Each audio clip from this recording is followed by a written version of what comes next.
नवदुर्गा।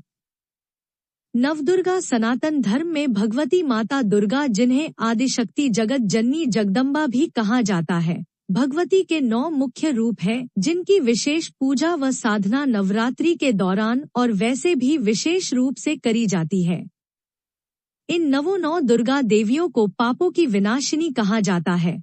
हर देवी के अलग अलग वाहन हैं, अस्त्र शस्त्र हैं, परंतु यह सब एक है और सभी परम भगवती दुर्गा जी से ही प्रकट होती है। कूष्मांडा। नवरात्र पूजन के चौथे दिन कूष्मांडा देवी के स्वरूप की ही उपासना की जाती है।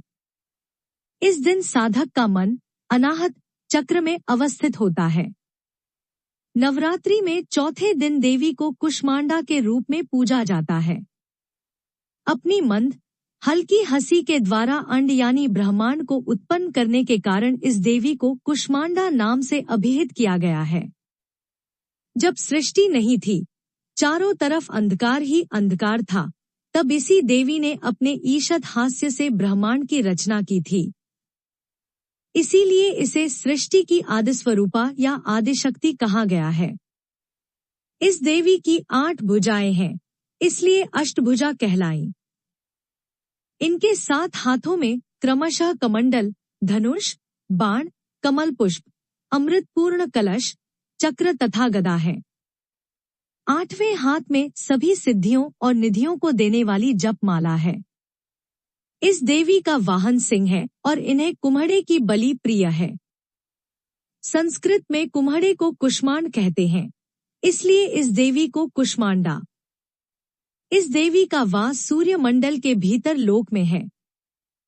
सूर्यलोक में रहने की शक्ति क्षमता केवल इन्हीं में है।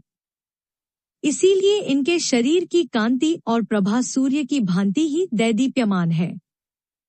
इनके ही तेज से 10 दिशाएं आलोकित हैं। ब्रह्मांड की सभी वस्तुओं और प्राणियों में इन्हीं का तेज व्याप्त है। अचंचल और पवित्र मन से नवरात्रि के चौथे दिन इस देवी की पूजा आराधना करना चाहिए।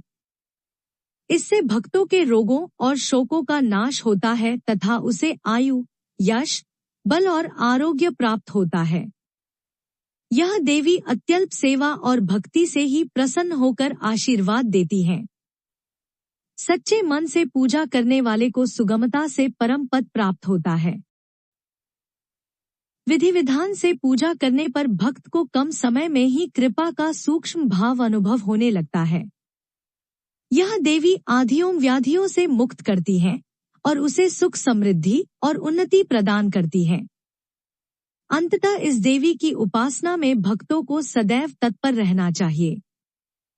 जय मां कूष्मांडा की जय। ऐसी कहानियां और कथाएं सुनने के लिए हमारे चैनल को सब्सक्राइब और शेयर करें। धन्यवाद। नमस्कार।